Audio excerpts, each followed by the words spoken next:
आप देख रहे हैं लाइव इंडिया हर पल।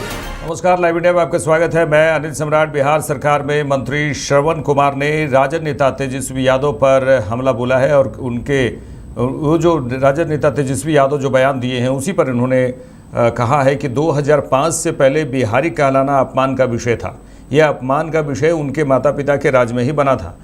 उन्हें राजद को उन्होंने निशाना साधा है और कहा है कि राजद बिहार के लोगों ने साफ कर दिया, बिहार के लोगों ने साफ कर दिया राजद को और बिहार की जनता ने उन्हें जो नकारा है, लगता है दुखी होकर तेजस्वी यादव बिहार को नीचा दिखाना चाहते हैं। देखिए,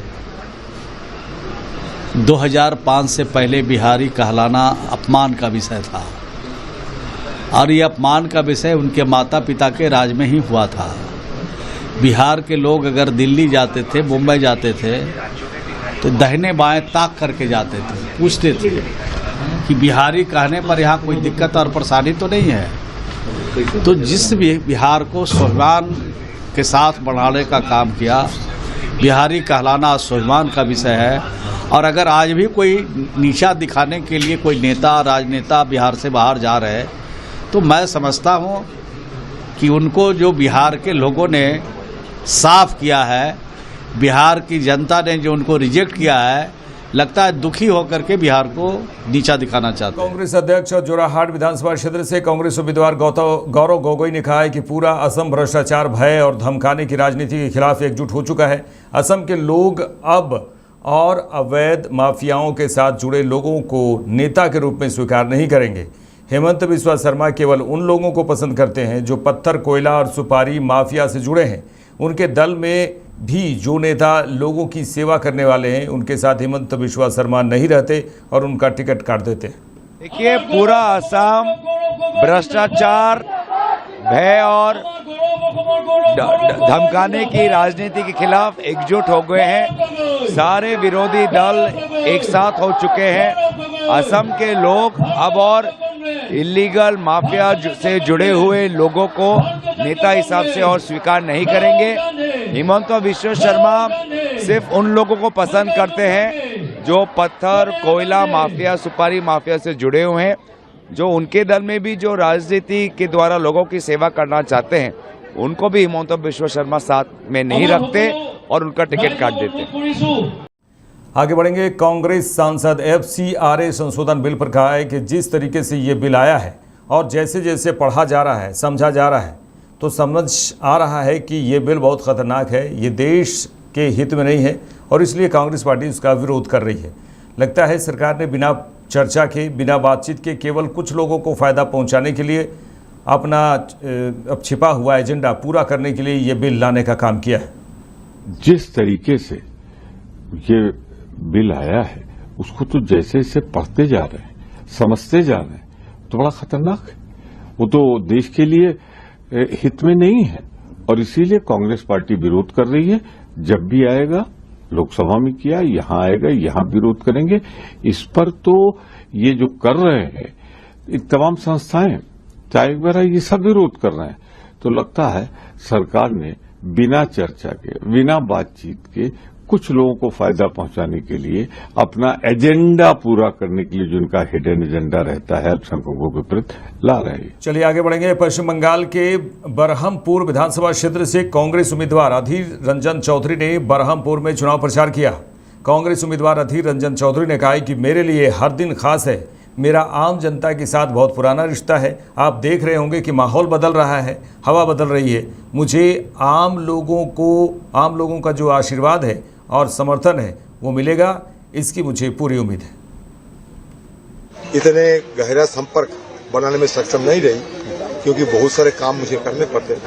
फिर भी ये दोबारा यहाँ आते ही आम लोगों के साथ हमारा और करीबी बनते जा रहे हैं। आप जो देखे हैं, जो नजर आपको सामने आए हैं, इसमें शायद आप भी ये मानने के लिए तैयार होंगे कि देखो, हवा बदल रहे हैं, माहौल बदल रहे हैं। कि आम लोगों की आशीर्वाद या कि आम लोगों की समर्थन मिलेगा, ये मुझे पूरा उम्मीद है। AIMIM प्रमुख असदुद्दीन अवैसी ने असम विधानसभा चुनाव पर कहा है कि हम 2 दिनों के लिए AIUDF पार्टी के समर्थन में असम दौरे पर हैं और उन्होंने कहा है कि हमारा मानना है कि हिमंत बिस्वा शर्मा के मुख्यमंत्री होने से असम में नफरत की राजनीति चल रही है और कांग्रेस पार्टी बीजेपी को रोकने में नाकाम साबित हो चुकी है। कांग्रेस पार्टी की वजह से ही आज हिमंत बिस्वा शर्मा और बीजेपी सत्ता में है। उन्होंने कहा कि 50,000 से ज़्यादा मुसलमानों के घरों को तोड़ा गया, उन्हें बेघर कर दिया गया। ऐसे में बहुत ज़रूरी है कि बदरुद्दीन अजमल का समर्थन किया जाए ताकि उन लोगों के संवैधानिक अधिकारों की रक्षा की जा सके। हाँ, हम 2 दिन के लिए आसाम आए हैं AIUDF जनाब मौलाना अब्दुल अजमल साहब के पार्टी की सपोर्ट करने के लिए। और हमारा मानना यह है कि आसाम में जो राजनीति चल रही है, हेट पॉलिटिक्स चल रही है, नफरत की राजनीति चल रही है हेमंत बिस्वा शर्मा मुख्यमंत्री की जानिब से, और कांग्रेस पार्टी बिल्कुल नाकाम साबित हो चुकी है बीजेपी को रोकने के लिए। और कांग्रेस पार्टी की वजह से ही आज हेमंत बिस्वा शर्मा और बीजेपी सत्ता में है। और आए दिन हम देख रहे हैं कि 50,000 से ज़्यादा मुसलमानों के घर को तोड़ा गया, उनको बेघर कर दिया गया।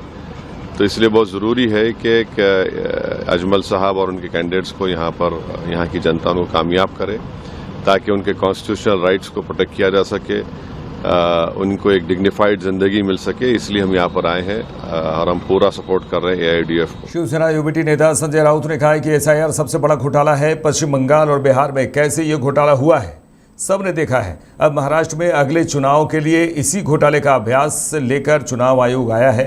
आंध्र के विधानसभा चुनाव में किस तरह से रात के 11 बजे के बाद 14 लाख वोट बढ़ाए गए, 4.7% वोट किस तरह से कुछ सेकंड में बढ़ाए गए और फिर तेलुगु देशम पार्टी और बीजेपी गठबंधन की वहां पर जीत हो गई।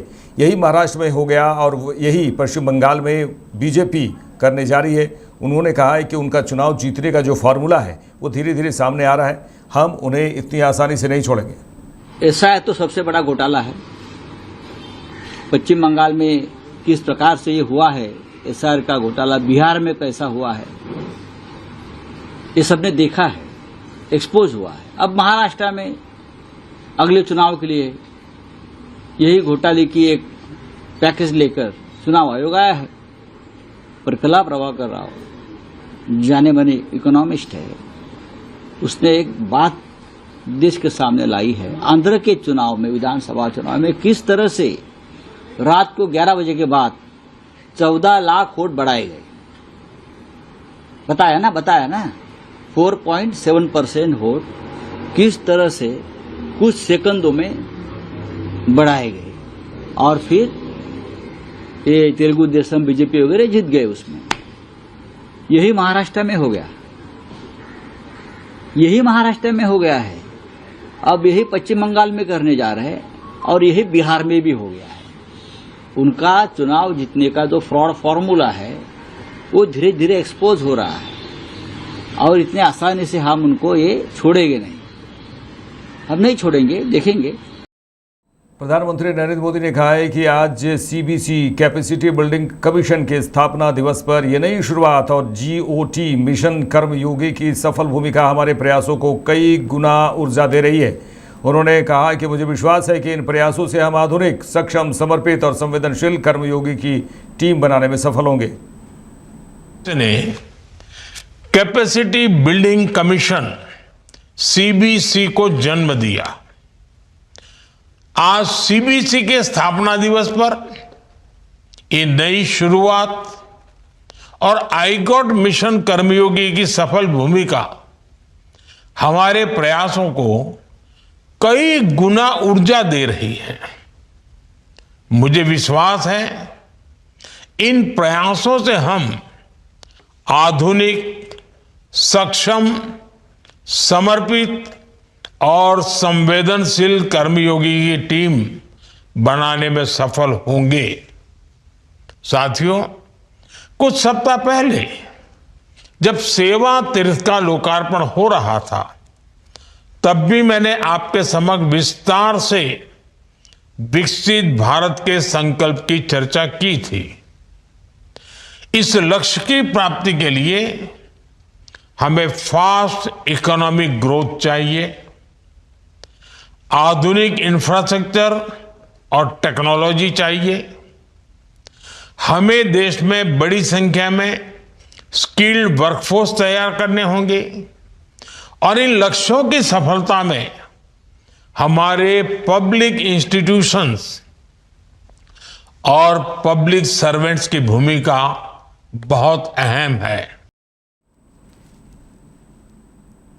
चलिए आगे बढ़ेंगे। मालदा में मतदाता सूची में नाम न आने को लेकर स्थानीय लोगों द्वारा न्यायिक अधिकारियों को बंधक बनाने की घटना पर केंद्रीय मंत्री सुकांता मजूमदार ने कहा है कि यह बहुत ही चिंताजनक घटना हुई है और 7 न्यायिक पदाधिकारियों को बंधक बना लिया गया और जब एसपी उनके बचाव का प्रयास कर रहे थे तो उनके रास्ते को बाधित किया गया। इसकी जांच होनी चाहिए, चुनाव आयोग को संज्ञान लेना चाहिए और देखना चाहिए कि इसमें किसका हाथ है। पिछले कुछ दिनों में ममता बनर्जी और उनकी पार्टी के लोगों ने जनता को उकसाऊ बयानबाजी की, इसके पीछे वही कारण तो नहीं। मालदा से ममता बनर्जी की पार्टी पूरी तरह से साफ होने जा रही है। ये बहुत ही चिंताजनक घटना कल घटी। जिस तरीके से 7 जुडिशियल मजिस्ट्रेट जो है उनको कब्जे में लिया गया और उनको जब वो लौटने की कोशिश कर रहे थे, एसपी डिस्ट्रिक्ट के पुलिस सुपर जब उनको लाने की कोशिश कर रहे थे, उनके गाड़ी तोड़फोड़ किया गया, रास्ते में बांस डाले गए, कॉन्वॉय आगे ना बढ़ पाए और जिस तरीके से कांडनामा हुआ इसका इन्वेस्टिगेशन होना चाहिए। इलेक्शन कमीशन को कॉग्निजेंस लेना चाहिए और देखना चाहिए इसमें किनका हाथ है। लास्ट कुछ दिनों में जिस तरीके से ममता बनर्जी ने और उनकी पार्टी के लोगों ने उस्काने का काम किया, वही कारण तो नहीं है, वही वजह तो नहीं है कि जिसके कारण लोग इतना आक्रामक हो गए और लोगों ने इस तरीके की काम की है। और जिनका नाम अभी वोटर लिस्ट में नहीं है तो वो भारत के नागरिक है कि नहीं, वो भी एक चिंतन की विषय है। तो आगे तय होगा जो हमारा सुप्रीम कोर्ट के देखरेख में चल रहा है। आज ममता बनर्जी आ रहे हैं और कल ये घटना। देखिए, ममता बनर्जी इधर जितनी बार चाहे आए, कोई लाभ नहीं मिलने वाला है। मालदा से ममता बनर्जी की पार्टी पूरी तरीके से साफ होने वाली है और इस घटना के पीछे ममता बनर्जी का उस्काने का जो बयानबाजी है, जो बयानबाजी उस्कानी मूलक जो बयानबाजी ममता बनर्जी की तरफ से आया है, वो बयानबाजी जिम्मेदार है। और इस तरीके की घटना इससे पहले लेफ्ट फ्रंट के समय एक बार हुआ था। अनीता देवान बोल के एक जज थी, उनको गाड़ी से निकाल के मार दिया गया था पीट के। उसी तरीके की घटना घटाने की कल कोशिश। चलिए आगे बढ़ेंगे। बिहार बीजेपी अध्यक्ष संजय सरावगी ने राजद नेता तेजस्वी यादव के बयान पर कहा है कि बिहार के लोगों ने इनके दल को विधानसभा चुनाव में खदेड़ा है। विधानसभा चुनाव में राजद को लोगों ने खदेड़ा है। अब दूसरे राज्य में जाकर वे बिहार के बारे में अनर्गल बातें कर रहे हैं। यह उनके बिहारी होने पर प्रश्न चिन्ह लगाता है। वे अनर्गल प्रलाप कर रहे हैं। बिहार के प्रति उनकी प्रतिबद्धता नहीं है। वे नेता प्रतिपक्ष की भूमिका गंभीरता से नहीं निभा रहे। उनको चिंता नहीं है। बिहार के लोगों ने जिस तरह इनके दल को खदेड़ा है और दूसरे राज्य में जाकर और बिहार के बारे में अनर्गल बातें करना, इनके बिहारियत होने में प्रश्न चिन्ह दिखाई पड़ रहा है। दूसरे राज्यों में जाके बिहार के बारे में गलत बयानी कर रहे हैं, अनर्गल प्रलाप कर रहे हैं। बिहार के प्रति इनको प्रतिबद्धता नहीं है। जिस तरह जनता ने इनको खदेड़ा है बिहार से, होश नहीं हुआ। 3-4 महीने तक कहाँ गए थे पता नहीं चल रहा था। रिजल्ट आया नहीं। मुख्यमंत्री का 18 तारीख को शपथ का तारीख विधानसभा में दिखाई नहीं पड़ते। नेता प्रतिपक्ष की भूमिका गंभीरता से नहीं निभा रहे हैं। इनको चिंता नहीं है। बिहार के लोगों ने जिस तरह इनके दल को खदेड़ा है और दूसरे राज्य में जाकर और बिहार के बारे में अनर्गल बातें करना, इनके बिहारियत होने में प्रश्न चिन्ह दिखाई पड़ रहा है। दूसरे राज्यों में जाके बिहार के बारे में गलत बयानी कर रहे हैं, अनर्गल प्रलाप कर रहे हैं। बिहार के प्रति इनको प्रतिबद्धता नहीं है। जिस तरह जनता ने इनको खदेड़ा है बिहार से, होश नहीं हुआ। 3-4 महीने तक कहाँ गए थे पता नहीं चल रहा था। रिजल्ट आया नहीं। मुख्यमंत्री का 18 तारीख। पश्चिम बंगाल बीजेपी नेता और खड़गपुर सदर बीजेपी उम्मीदवार दिलीप घोष ने कहा है कि कलियाचक की जो घटना हुई है ये पहली बार नहीं है। इसके पहले भी कलियाचक में पुलिस थाना जलाया गया था। वहाँ 10 से 5 किलोमीटर बाद बांग्लादेश बॉर्डर है। हज़ारों की संख्या में घुसपैठिए आते हैं। गाय तस्करी सबसे ज़्यादा होती है। सबसे ज़्यादा माफिया है वही है। वहाँ हमेशा कानून व्यवस्था की समस्या रहती है। राष्ट्र विरोधी और समाज विरोधी गतिविधियाँ वहाँ सबसे ज़्यादा होती है। टीएमसी इनकी मदद करती है। आज भी वहाँ जो हो रहा है उसे बंद करना पड़ेगा। कलियाचक की जो घटना हुई है ये पहली बार नहीं है। इसके पहले भी कलिया चौक में पुलिस थाना जलाया गया था, पुलिस बेचारा भागे थे लुंगी पहन करके। वहां 10-5 किलोमीटर के बाद बांग्लादेश बॉर्डर है, हजारों की संख्या में घुसपैठिया आते हैं, सोना आता है, गाय तस्करी सबसे ज्यादा होता है, सबसे ज्यादा माफिया वहीं है, हमेशा कानून व्यवस्था की समस्या रहती है। और वहां जो ये हाईवे बना, 4 लेन बनने नहीं दे रहे थे लोग, बहुत कायदा करके और हाईवे दफ्तर को बनाना पड़ा।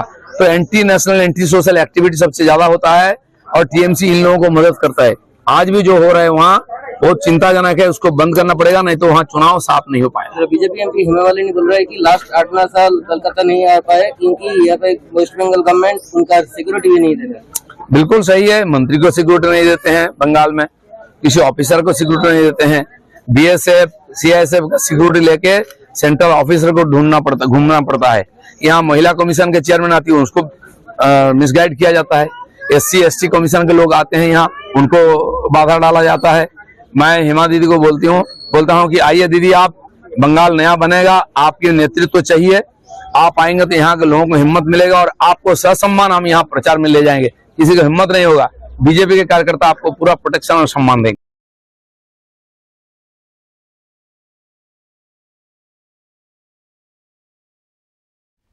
मेरे साथ इस बुलेटिन में इतना ही। देश दुनिया के तमाम खबरों के लिए देखते रहिए लाइव इंडिया। नमस्कार।